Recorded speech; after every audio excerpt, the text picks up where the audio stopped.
There'll be, we're talking about inside, there will be a 10,000 square foot spa with an adjoining gym facility. There'll be really neat 30,000 square foot family entertainment center, what they call FEC in the business. And that, again, will be 30,000 feet with a huge arcade. There'll be laser tag.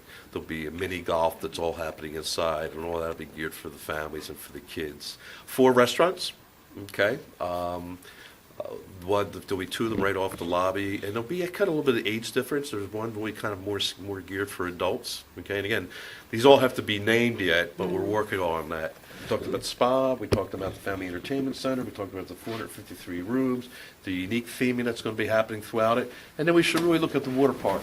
You didn't know of this, did you? No, I'm making all this up as I go along.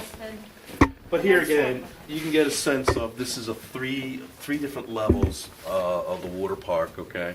Huge wave pool, a really neat ride, what they call a flow rider. It's really kind of a real fun, it's popular with the teens. It's almost like you're surfing on the flow rider. Again, there'll be dining facilities as Flyboys. This is actually kind of a swim-up bar. And again, you get the sense of this adventure, kind of almost Indiana Jones. There's kind of a character behind it, so I don't want to confuse the issue right now. But this was kind of his little world. He's traveled all over the world. And he's skied in the... Who's he? This fictional character that eventually we're going to introduce. But so this is kind of his world that he's brought back to the Pocono Mountains. His vision of all the things he's experienced in his life. I don't want to say he's kind of like that guy was the most interesting man, because that conjures up maybe not the best thing.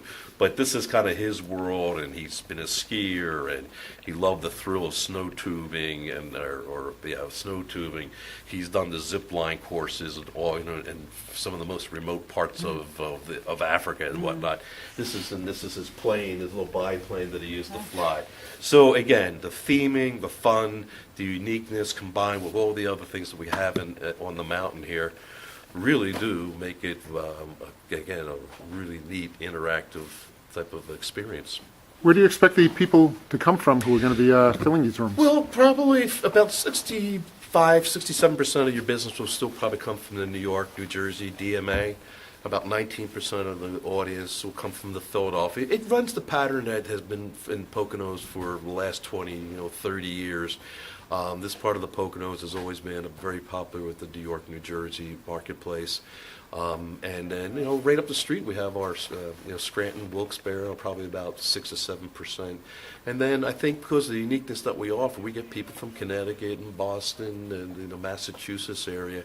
Although there's other indoor water parks popping up in that area, I think what we have to offer here, some of the uniqueness and the uniqueness of the theme are going to attract people from all over. But in large part, your audience will be within a 2-hour drive, okay?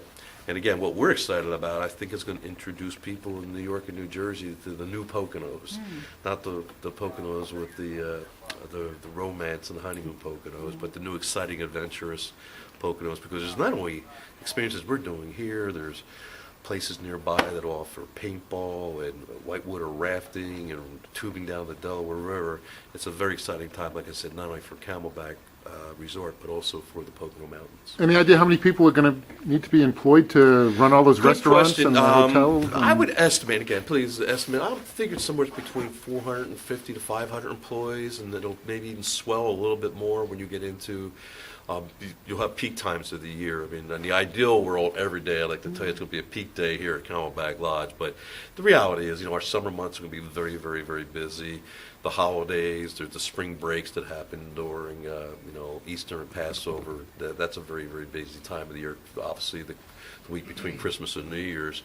But it'll be somewhere between them, and it'll be great for the community. Not only do we create jobs, okay, but as a byproduct of this, all the area restaurants, gas stations, sub shops, drugstores all get spin-off benefit of all the guests that are coming into the Poconos, because they're spending their money not only here, but they're also supporting the community. So we're pleased to be able to create jobs. And a lot of times people think, oh, it's just entry-level, low-paying type of jobs. That's not the case at all. There'll be, it's a competitive marketplace. They'll be professional. I mean, it's almost like you're running a city with, security and food and beverage and maintenance and housekeeping. It really is. It's a boon for this area, and it's again, like I said, being in the business here, working at Pocono since 1991, it's just been great to watch the change and the infusion and the excitement in the area as these new projects, get built.